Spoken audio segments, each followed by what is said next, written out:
A Carta que Destruiu o Socialismo, Marx versus Proudhon, por Mário Ferreira dos Santos.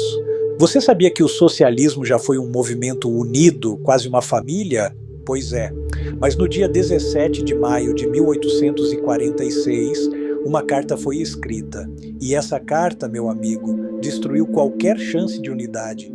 Ela separou o socialismo em dois campos inimigos.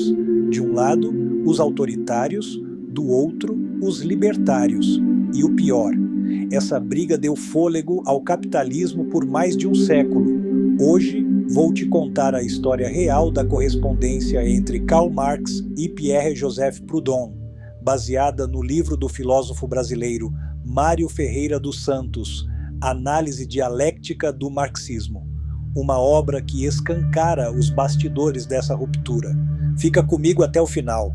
Chega logo curtindo, comentando, compartilhando e aproveita para inscrever-se no canal para mais. Em meados do século XIX, o socialismo era uma ideia fervilhante. Na França, Proudhon ficara famoso com seu livro O que é a Propriedade, onde soltou a frase que chocou o mundo: a propriedade é um roubo.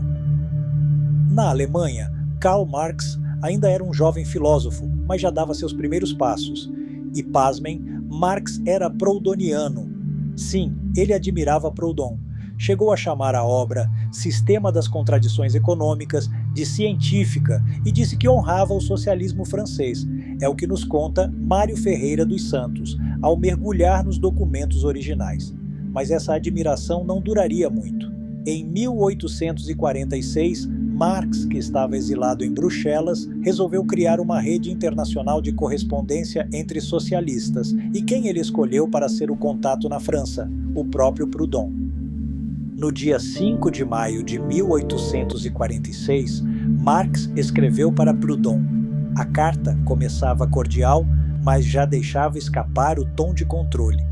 Veja só o que ele diz. Organizei com os meus amigos Engels e Gigot uma correspondência contínua para discutir questões científicas e vigiar os escritos populares de propaganda socialista. Vigiar? Pois é. Marx queria uma rede secreta que exigia o mais absoluto segredo. E mais, ele já começava com ataques pessoais. No pós-escrito, denuncia um tal de Grün, dizendo que era um charlatão e um homem perigoso. Pedia que Proudhon se cuidasse dele. Parece que Marx já estava montando seu círculo de controle. Mário Ferreira dos Santos, ao analisar essa carta no livro, destaca o quanto isso revela do caráter centralizador de Marx. 12 dias depois, em 17 de maio, Proudhon respondeu. E essa resposta é uma obra-prima de elegância e firmeza. Ele começa aceitando participar, mas impõe condições. Escuta só. Após ter demolido todos os dogmatismos a priori, não caíamos na contradição de Lutero, que depois de derrubar a teologia católica, fundou uma teologia protestante. Proudhon percebeu que Marx queria criar uma nova ortodoxia e continuou.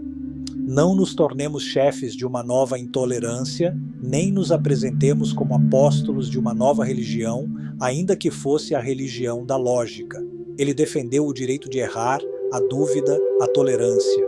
E num golpe de mestre, ainda saiu em defesa do tal Grün. Mário Ferreira dos Santos comenta que essa carta é o marco da ruptura. Proudhon recusava o autoritarismo, enquanto Marx já dava os primeiros passos para construir seu sistema fechado. Essa carta foi o estopim. Marx não aceitou a resposta. Pouco tempo depois, publicou um virulento panfleto chamado Miséria da Filosofia, atacando Proudhon de forma impiedosa. O que antes era científico virou utópico e pequeno burguês. E os discípulos de Marx, sem nunca ler Proudhon, repetiram esse mantra até hoje. O resultado? O movimento socialista se fragmentou em três correntes: o socialismo democrático, o libertário e o autoritário. E essas correntes passaram a se odiar mais do que odiavam a burguesia. O capitalismo, é claro, agradeceu e respirou aliviado. Mais tarde, a mesma história se repetiria com Bakunin, expulso da Internacional por Marx, num processo cheio de infâmias, como confessou o próprio biógrafo de Marx, Franz Mehring. Mário Ferreira dos Santos, não poupa críticas a essa página negra da história. O que aprendemos com isso? Primeiro, que o dogmatismo é o veneno de qualquer movimento.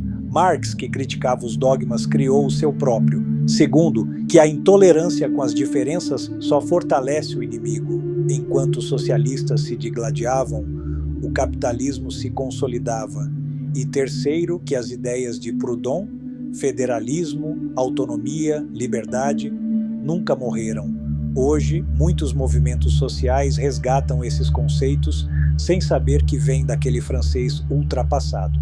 Mário Ferreira dos Santos, no livro Análise Dialéctica do Marxismo, mostra como a história deu razão a Proudhon.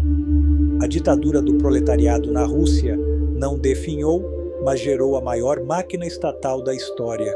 A opressão não pariu a liberdade, pariu mais opressão. E isso, meus amigos, é uma lição que não podemos esquecer. Será que o socialismo teria tido um destino diferente se Marx tivesse ouvido Proudhon? Ou a briga era inevitável? Deixa nos comentários a sua opinião. Se você gostou desse mergulho na história, dá aquele like, inscreva-se no canal e ative o sininho para não perder os próximos vídeos. E claro, compartilhe com alguém que precisa entender que as ideias têm consequências. Ah, e se você quer se aprofundar, corre atrás do livro Análise Dialética do Marxismo, de Mário Ferreira dos Santos. A história está aí para nos ensinar. Não esqueça de curtir, comentar, compartilhar e inscrever-se no canal para mais. Até a próxima!